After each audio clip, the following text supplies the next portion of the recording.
Olá a todos, neste vídeo vamos continuar o estudo da eletrostática e obter as equações de junção do campo elétrico. O que é que são as equações ou condições de junção? São equações que mostram a forma como o campo elétrico varia junto à superfície de separação quando mudamos de um meio 1 para um meio 2. Para isso, vamos então considerar uma superfície, que é a linha que eu tenho aqui a amarelo, entre um meio 1 e um meio 2, uma superfície que está eletrizada com uma densidade de carga sigma. Como é uma densidade de carga superficial, é um dQ por ds. Agora, vamos considerar aqui um cilindro com uma área ds1 da base que está no lado 1, uma área ds2 da base que está do lado 2 e uma altura que é dh. Tanto a área da base como a altura são bastante pequenas porque temos um limite infinitesimal.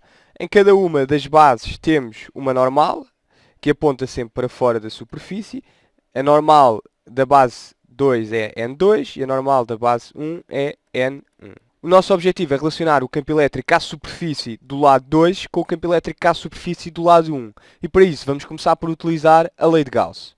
Nós já sabemos que a lei de Gauss nos diz que o fluxo do campo elétrico E interno de N ds, numa superfície fechada S, é igual ao somatório das cargas que estão no interior a dividir por ε0. Ora, vamos então calcular o fluxo do campo elétrico por este cilindro. E o fluxo do campo elétrico por o cilindro, que é uma superfície fechada, é igual à soma de cada um dos fluxos nas superfícies que constituem a superfície fechada, que é a base 2, a base 1 e a superfície lateral. Então, como as nossas áreas das bases são infinitesimais, temos que o fluxo pela base 1 é simplesmente E interno de N, que neste caso é N1, porque é a normal exterior à superfície do cilindro, que é conhecido como N1, vezes a área, que é ds1, mais o mesmo para a segunda face, mas neste caso a normal é N2, ds2, e temos agora que calcular quanto é que vale o fluxo na superfície lateral. Ora, o fluxo na superfície lateral vale zero. Porquê? Porque nós vamos fazer o dH tender para zero.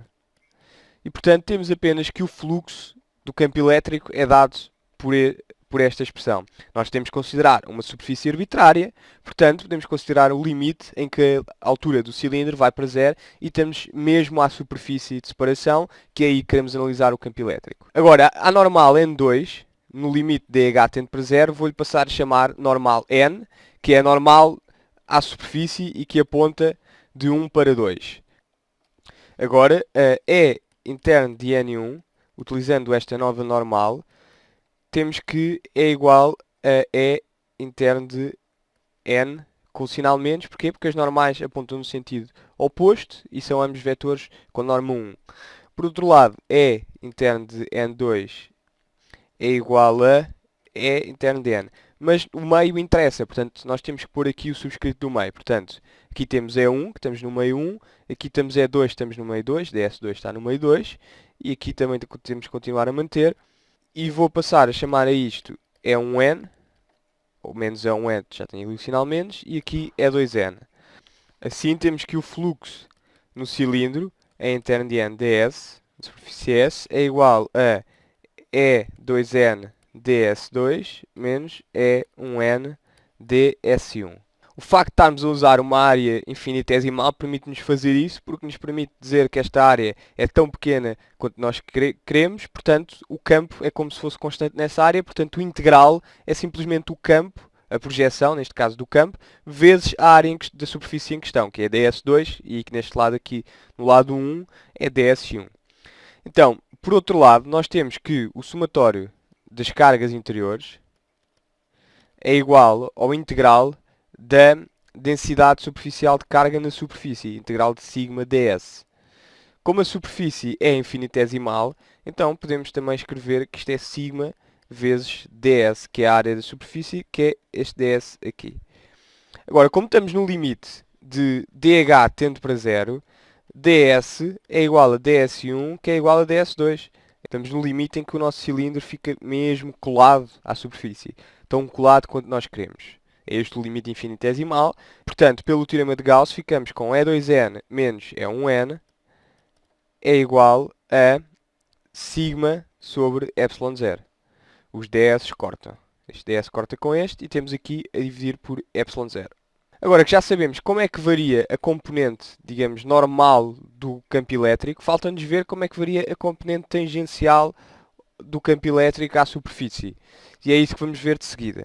Para isso, vamos relembrar que o campo eletrostático não realiza trabalho numa superfície fechada, isto é, que o integral de fluxo de EDL é igual a zero e que, pelo teorema de Stokes, como já vimos, isto implica diretamente que o rotacional de E é igual a zero.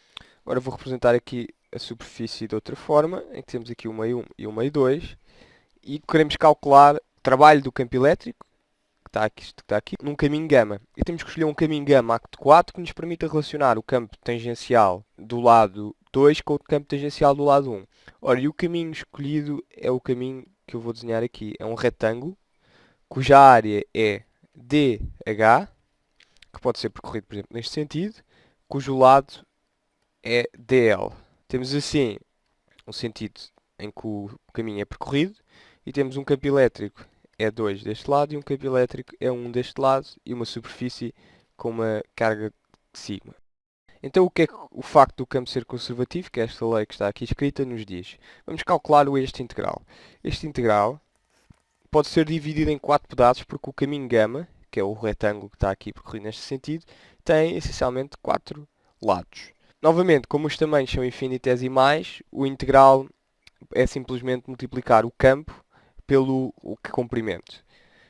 Deste lado temos E1 interno com T, que é o vetor tangencial aqui, T1, dl.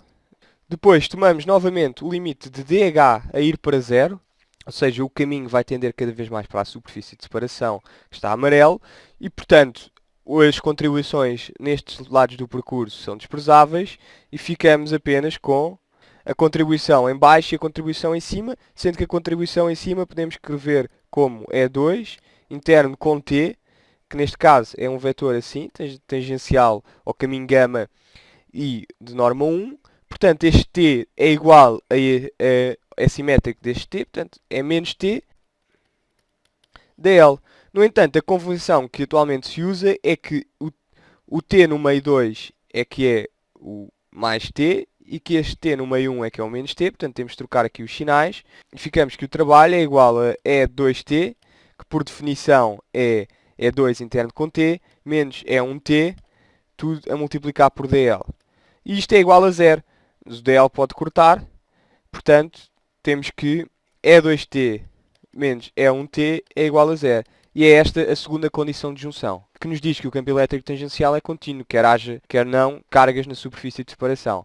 Portanto, resumindo, as nossas condições de junção são que E2T menos E1T igual a zero, continuidade na parte tangencial, e E2N menos E1N igual a sigma sobre ε0. Ou seja, há uma descontinuidade na parte normal se houver cargas na superfície de separação. Concluímos aqui sim o nosso vídeo. Até à próxima.